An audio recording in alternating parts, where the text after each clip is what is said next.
तो दोस्तों स्वागत है आप सभी का XYZ मैथ के नए वीडियो में। तो आज के वीडियो में हम बात करेंगे घातांक के सवाल। ठीक है, तो घातांक के सवाल के ऊपर मैंने आपको एक एग्जांपल लिया है। यहाँ पे आप देख सकते हैं कि क्वेश्चन देखने में काफ़ी बड़ा लग रहा है कि यहाँ पे पावर में 10 है, 8 है, 2 है। ठीक है, पावर्स में इनको हल कैसे करते हैं। ठीक है, वैसे मैं एक तरीका आपको जो बताने वाला हूँ, बस क्वेश्चन देखा और आंसर आ चुका है मेरा। ठीक है, लेकिन मैं फिर भी आपको डिटेल में बताऊंगा तो आपको थोड़ा 1-2 मिनट लग सकता है। ठीक है, देखिए इसको करने के बहुत सारे तरीके हो सकते हैं। आप फार्मूला का यूज़ भी कर सकते हो।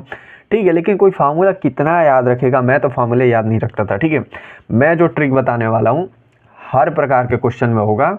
आपको किसी का भी फॉर्मूला याद करने की ज़रूरत नहीं है। ठीक है, जो बेसिक होता है ना वो सबसे स्ट्रॉन्ग रखो और वो सारे क्वेश्चन आपके हल करा देगा। ठीक है, यहाँ पर भी मैं बेसिक से ही बताऊंगा, लेकिन फिलहाल आपको फॉर्मूले की अगर लत होगी तो कोई बात नहीं, मैं फॉर्मूला भी साइड में करा दूंगा। ठीक है, तो चलिए वीडियो स्टार्ट करते हैं और क्वेश्चन को ख़त्म करते हैं।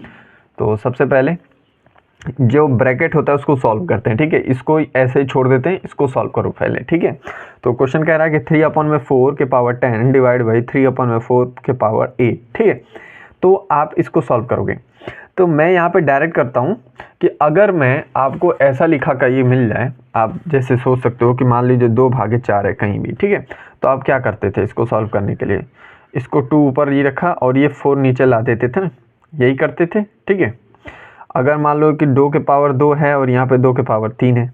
ठीक है, तो आप क्या करते थे, आप करते थे कि 2 के पावर ये 3 और यहाँ पे आ जाएगा ना, बिल्कुल। तो यहाँ पे इसको हम क्या लिख सकते हैं, 2+1 लिख सकते हैं। तो ये दो ख़त्म हो गया। ठीक है, तो यहाँ पे आ जाता था 2/4 के पावर 1। ठीक है, ऐसे होता था ना, वही चीज़ यहाँ भी करनी है आपको। ठीक है, तो अब मैं इसको ऊपर लिखूंगा, इसको नीचे लिखूंगा, तो मैं डायरेक्ट यहाँ पे लिख सकता हूँ कि जब ये 3/10 ऊपर गया, ठीक है, और 3/4 के पावर 8 नीचे आ गया। ठीक है, तो 8 ऊपर मिल रहा है और 8 नीचे भी मिल रहा है। ठीक है, तो 8 तो कैंसिल हो जाएंगे आपस में, तो क्या बच जाएगा, 2 बच जाएगा। ठीक है, तो यहाँ पे आप डायरेक्ट लिख सकते हो 3/4 के पावर 4 लिख सकते हो, सॉरी 2 लिख सकते हो। ठीक है, अब हम आ जाते हैं फॉर्मूले पे। ठीक है, तो फॉर्मूला यहाँ पे मैं लिखता हूँ, अगर आपका फॉर्मूला ऐसा हो ए डिवाइडेड बाई ए। ठीक है, और यहाँ पे कंडीशन बने एन एम। ठीक है, तब आप क्या करोगे, सीधा ए लिखोगे और पावर में m-1 लिख दोगे। ठीक है, 1 नहीं, यहाँ पे n होगा। ठीक है, ये हो जाएगा आपका फॉर्मूला। ठीक है, इस फॉर्मूले को याद कर लो। ठीक है, ये भी तरीका सही है।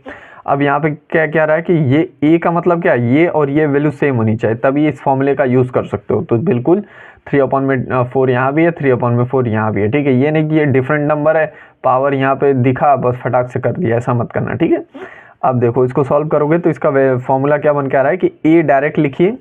तो चलिए ठीक है, इसको उतार लेते हैं। सबसे पहले 3/4 उतारा, पावर 2 है। ठीक है, ये गुणते का निशान, ये ब्रैकेट खत्म हो गया क्योंकि अब हम इसको सॉल्व कर दिए हैं। कह रहा है कि a लिखिए, तो a की वैल्यू क्या है, 3/4 है। ठीक है, तो चलिए 3/4 लिख दिया। अब क्या बोल रहा है, पावर में m-n लिखिए। m ये वाली है वैल्यू और n इसको मानते हैं। ठीक है, पहले वाले को m मानते हैं और दूसरे वाले को n मानते हैं, देखो फॉर्मूले में भी लिखा है। ठीक है, तो उस कंडीशन से ये हो जाएगा 10 - 8, ये होगा। अब इसे फर्दर आगे सॉल्व करोगे तो ये हो जाएगा 3/2 के पावर 2 गुणते 3/4 कि 8 में से, सॉरी 10 में से 8 गया तो 2। ठीक है, ये हो गया। अब मैंने आपको बता रखा है कि जब भी वैल्यू बेस सेम होता है, ठीक है, तो पावर आपस में क्या हो जाती हैं, ऐड हो जाती हैं। ठीक है, फॉर्मूला नंबर 2 भी बोल सकते हो इसको। ठीक है, तो मैं यहाँ पे आप डायरेक्ट करके दिखा रहा हूँ, ये हो जाएगा। चलो इसका भी फॉर्मूला लिखा ही देता हूँ क्योंकि सबका लिख ही रहा हूँ। तो ठीक है, इसका फॉर्मूला हो जाएगा, अगर मान लीजिए इन द केस आपका हो जाए a²। ठीक है, a² बोलूँ, नहीं m ले लेता हूँ। ठीक है, a की पावर m, ठीक है, गुणते a की पावर n हो। ठीक है, और ये दोनों वैल्यू सेम हो। ठीक है, ये दोनों ऊपर वाली वैल्यू नहीं, नीचे वाली वैल्यू सेम होनी चाहिए, तो तभी तो a रखा है। ठीक है, तो उस कंडीशन में आपकी वैल्यू बनती है a m+n। ठीक है, ये फॉर्मूला बनता है, सेकंड फॉर्मूला है। ठीक है, तो इस फॉर्मूले का यूज़ करोगे आप तो ये हो जाएगा आपका a का मतलब क्या है, 3/4, तो 3/4 लिख दिया। ठीक है, कह रहा है m+n, तो m यहाँ पे 2 है, n भी 2 है, तो 2 2 कितना होता है, 4। ठीक है, यही हो जाएगा आपका आंसर। ठीक है, ये आपका पूरा डिटेल तरीका था। आप शॉर्टकट में यहीं पे सोच सकते थे कि 8 में से 10 में से 8 गया तो बच गया 2, ठीक है, और पावर आपस में सेम कर लेंगे तो यानी कि 2 पावर यहाँ पे भी है, 2 पावर यहाँ पे, फिर पावर ऐड हो जाएंगे तो ये 4 हो जाएगा, ठीक है। तो लेकिन ध्यान देने वाली बात ये है कि ये जो वैल्यू देख रहे हो ना 3/4, 3/4 ये सेम होना चाहिए, तभी आप इसको यूज़ कर सकते हो। आप सोचोगे डिफरेंट हो गया तो उसके लिए सारी वीडियो एक ही में थोड़ी बना सकता हूँ, ठीक है। तो आने वाली वीडियो का इंतज़ार करो, धीरे धीरे सभी आपका लेवल क्लियर करा दूंगा, ठीक है। फिलहाल एक चीज़ बता देना चाहता हूँ कि अभी आपको एक्सपोनेंट में जो घातांक चैप्टर हमने स्टार्ट किया है, इसमें हमने तकरीबन 10 वीडियो बना रखी है, 5-5 मिनट के, ज़्यादा बड़ा वीडियो मैंने बनाता नहीं, ठीक है। अब मैंने यहाँ पे किया ये कि इसमें तकरीबन आपको 10 फार्मूले मिल जाएंगे। उन सभी फार्मूले पे आसान क्वेश्चन, मीडियम क्वेश्चन और फिर उससे हार्ड सबसे क्वेश्चन, ठीक है।